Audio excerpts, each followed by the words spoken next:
ओम अथ द्वितीयोऽध्यायः। ओम पूर्णमदः पूर्णमिदं पूर्णात् पूर्णमुदच्यते पूर्णस्य पूर्णमादाय पूर्णमेवावशिष्यते। ओम शांति शांति शांति। महात्मा अर्जुन का आलाप प्रलाप समाप्त हो चुका है। मानो उन्होंने पौराणिक मत का प्रदर्शन करके अपने ज्ञान से भगवान को संतुष्ट कर दिया है। धृतराष्ट्र अति प्रसन्न हैं। संजय धृतराष्ट्र की प्रसन्नता को लेकर व्यंग्यात्मक हंसी हंस रहे हैं। भगवान की भाव भंगिमा को देखकर वे समझ गए हैं कि उनकी मार अब अर्जुन पर पड़ने वाली है। गाली देने वाले को गाली से मारा जाता है, बाण से प्रहार करने वाले पर बाण से प्रहार किया जाता है। जो जैसा प्रहार करे उस पर वैसे ही प्रहार करना चाहिए। शिशुपाल जैसों पर सुदर्शन चक्र से ही प्रहार किया गया। लेकिन यदि शिष्य वाणी से प्रहार कर रहा है तो उसे सुदर्शन चक्र से नहीं बल्कि गाली रूपी बाण से ही मारा जाएगा, अर्थात उसकी मूर्खता का ज्ञान से छेदन किया जाएगा। यहाँ महात्मा अर्जुन समझ नहीं पाए कि मैंने प्रभु को गाली दी है। अहो खेद है, बुद्धिमान होकर भी हम लोग ऐसे पाप के लिए उद्यत हैं। जो अपने को बुद्धिमान समझता है वह सबसे बड़ा मूर्ख है। हम बुद्धिमान होकर भी ऐसे मूर्खों जैसा काम करने जा रहे हैं। ऐसा कहना ही भगवान को मूर्ख बनाना और गाली देना है। भगवान नारायण सम शांत होकर सुन रहे हैं। जब अर्जुन ने धनुष बाण फेंक दिया तो सिर को हिलाते हुए भगवान ने मानो कुछ कहने का मन बनाया। धृतराष्ट्र ने व्यंग्यात्मक हंसी हंसते हुए पूछा, संजय, जो कुछ कहना चाहिए मेरे अनुज पुत्र ने कह दिया। अब माधव क्या कह रहे हैं?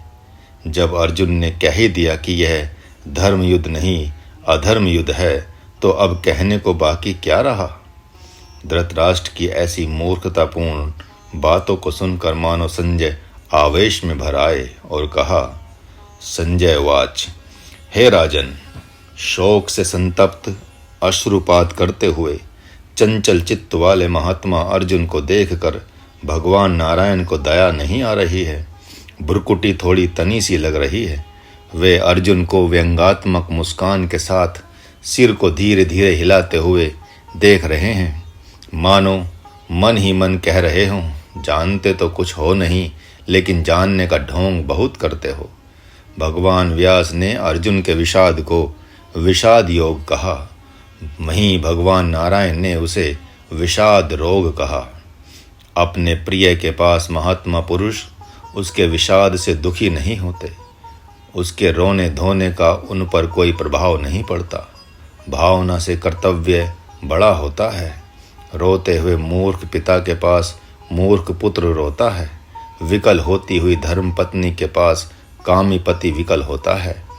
हाय हाय करते हुए भाई के पास मूर्ख भाई हाय हाय करता है। विकल होते हुए शोक संतप्त हुए मूर्ख शिष्य के पास मूर्ख गुरु दया से अभिभूत हो जाता है, दया का ढोंग रचता है। भगवान नारायण इन लोगों में से नहीं हैं। वे अति सुहृद हैं। प्रकृति के ऊपरी भाग को वे नहीं देखते, अपितु अपने भक्त का भूत भविष्य वर्तमान देखते हैं। अतीत में महात्मा अर्जुन का ऐसा आंसू देखा नहीं गया है। जीवन में कभी ऐसा विषाद रोग नहीं लगा तथा उन्हें कभी कोई कलंक भी नहीं लगा है। अतः भविष्य में भी वे कलंक रहित हों ऐसा भगवान सोच रहे हैं। सम्मानीय पुरुष की प्रतिष्ठा जब जाती है तब वह मरा हुआ माना जाता है। यहाँ गृहस्थाश्रमी की बात हो रही है, किसी संन्यास आश्रमी संत की नहीं।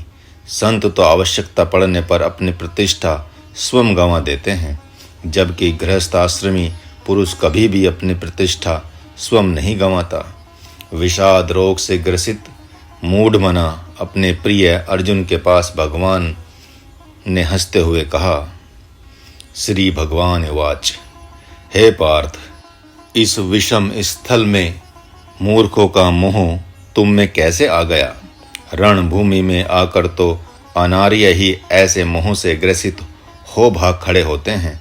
तुम्हारा यह व्यवहार न तो स्वर्ग देगा न ही कीर्ति को बढ़ाएगा। अतः ऐसी नपुंसकता का त्याग कर दो जो तुम्हारे जैसे महारथी में शोभा नहीं दे रही है। अतः उठो, युद्ध के लिए खड़े हो जाओ। भगवान ने सम और विषम कहकर स्थल के दो भाग कर दिए हैं। उन्होंने गृहस्थ आश्रम को सम स्थल कह दिया, जिसमें सबके साथ समान व्यवहार किया जाता है, लेकिन युद्ध भूमि को विषम स्थल कहकर यह सिद्ध किया है कि यहाँ तो आत्मरूप होकर विषम व्यवहार करना पड़ता है।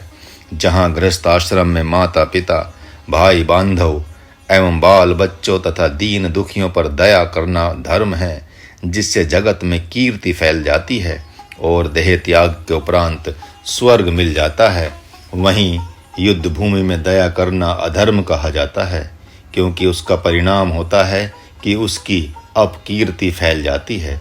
वह पुरुष अनार्य कहलाता है। लोग उसे हिजड़ा एवं डरपोक कहते हैं। यही नहीं, भले ही वह दया के वशीभूत होकर युद्ध न करे तो भी उसे नरक ही मिलता है। भगवान नारायण ने महात्मा अर्जुन को हिजड़ा और डरपोक कहकर इस एक दो गाली से ही उसके द्वारा दी गई बहुत सी गालियों का पूरी तरह से बदला ले लिया है, तो भी उनकी चेतना नहीं जगी।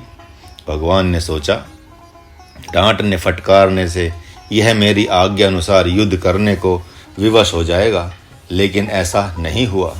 महात्मा अर्जुन जैसे शूरवीर महारथी को भगवान द्वारा ऐसा कहना कि तुम जाकर नपुंसकों की पंक्ति में बैठ जाओ, ये सब दोष तो उन्हीं में होते हैं।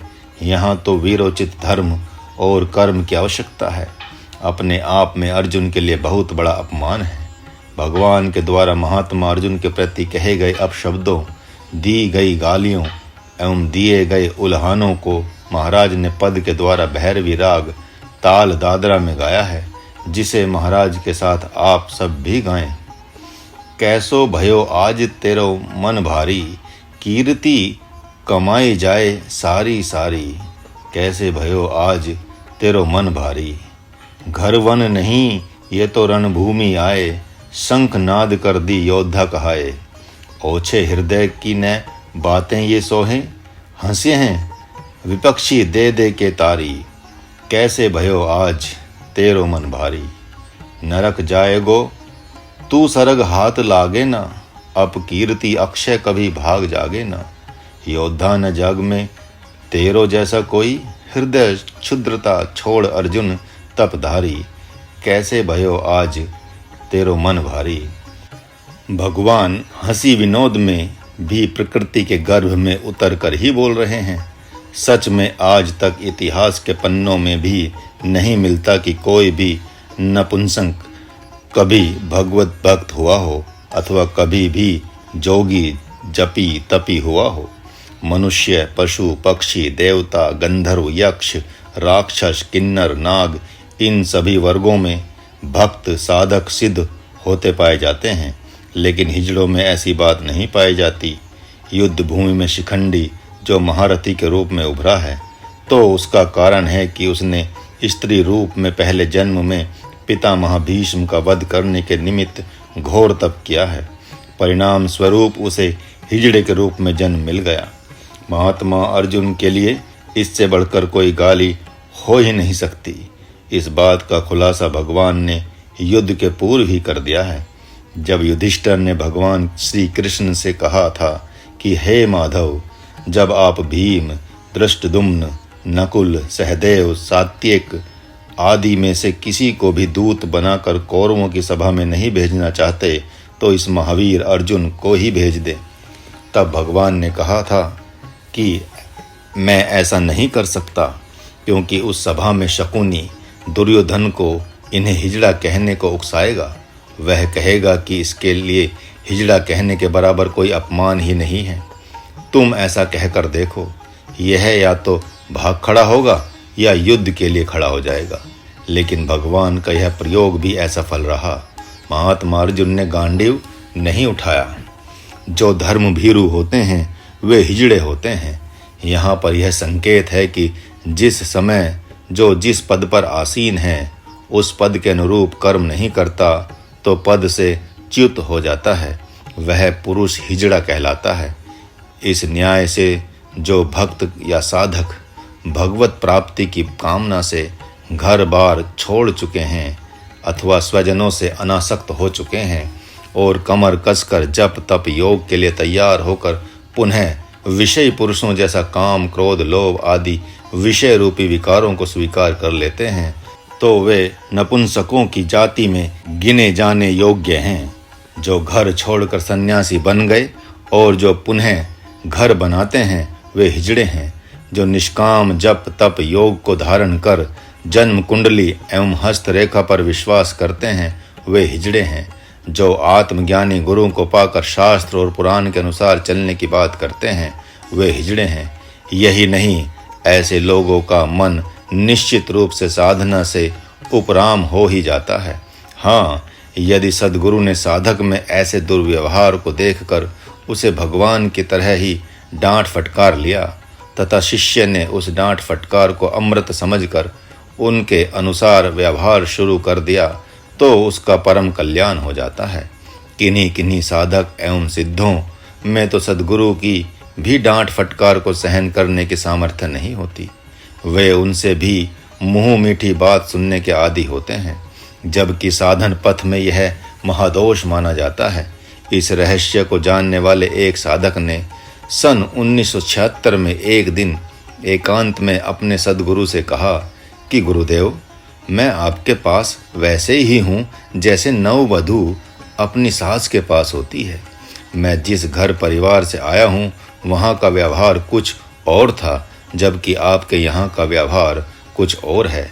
यद्यपि आज से ही मैं घर के संपूर्ण व्यवहार को त्याग कर एकमात्र आपके ही व्यवहार के अनुसार चलूँगा, लेकिन तो भी जब जब भूल हो तब तब आप उसे बता देना और जब जब गलती हो तब तब डांटना फटकारना।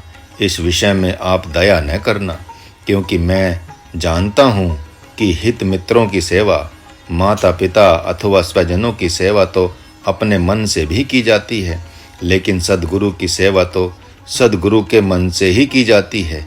उसके गुरुदेव ने उसकी प्रार्थना सुन ली और 15-16 साल जब तक उसकी साधना सिद्ध नहीं हो गई तब तक उन्होंने उसका पीछा नहीं छोड़ा।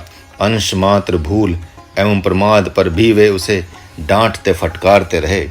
साधक के जीवन में विडंबना तब दिखाई पड़ती है जब वह परम ध्यानी ज्ञानी विज्ञानी सद्गुरु के सामने भी अपने मनमुखी सिद्धांत के कारण अड़ जाता है और अपने सिद्धांत की पुष्टि पौराणिक शास्त्रीय एवं वैदिक मतों से करने का प्रयत्न करता है, जबकि वे आत्मज्ञानी होने के कारण वेद शास्त्र से परे होते हैं। जैसा कि अर्जुन के द्वारा भगवान के साथ ऐसा ही व्यवहार करते देखा गया है। वे महामोह से आच्छादित तन मन वचन एवं हृदय के कारण भूल ही गए कि उनके रथ पर साक्षात भगवान ही बैठे हैं। चलें, यदि वे उन्हें उस समय भगवान ने मानकर अपना भाई या सखा ही मान रहे हैं तो क्या हुआ, तो भी तो वे विश्व विजेता हैं। उनका सामना करने की सामर्थ्य तो किसी में भी नहीं है। इस बात को अर्जुन भली भांति जानते हैं।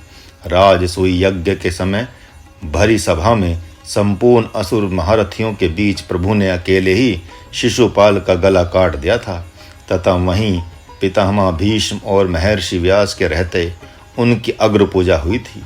इसी से सिद्ध हो गया है कि वे ज्ञान ध्यान विज्ञान में भी पितामह एवं महर्षि व्यास ही क्या संपूर्ण ऋषि महर्षियों से भी श्रेष्ठ हैं। लेकिन माया की मार तो देखें कि वैसे भगवान को भी अर्जुन उपदेश देने लगे हैं। अर्जुन की भी भांति उच्च कोटि के साधकों में भी स्वजनों के सम्मुख छिपी हुई वासना जग जाती है और वे पुनः मोह ममता की धारा में बहते हुए देखे जाते हैं, चाहे वह मोह सात्विक हो राजस हो या तामस। एक साधक को देखा, वह 8-10 घंटे ध्यान साधना में बैठ लेता था, लेकिन कोई आकर कहता कि चलो तीर्थ यात्रा करके आते हैं तो वह चल देता था पुनः 1-2 माह में आकर साधना प्रारंभ करता था। तब वह 8-10 घंटे बैठने का अभ्यास समाप्त होकर 3-4 घंटे ही रह जाता था। वह कहता कि साधना में पहले जैसा मन नहीं लग रहा है। महाराज कहता कि तुम्हारे लिए क्या कहा जाए, तुम सात्विक वासना में बहकर अपना ध्यान योग का क्रम ही प्रतिवर्ष तोड़ते रहते हो। अरे, साधना जब सिद्ध हो जाए तो तीर्थ यात्रा करते रहना, उस समय दूसरा काम भी क्या रहेगा।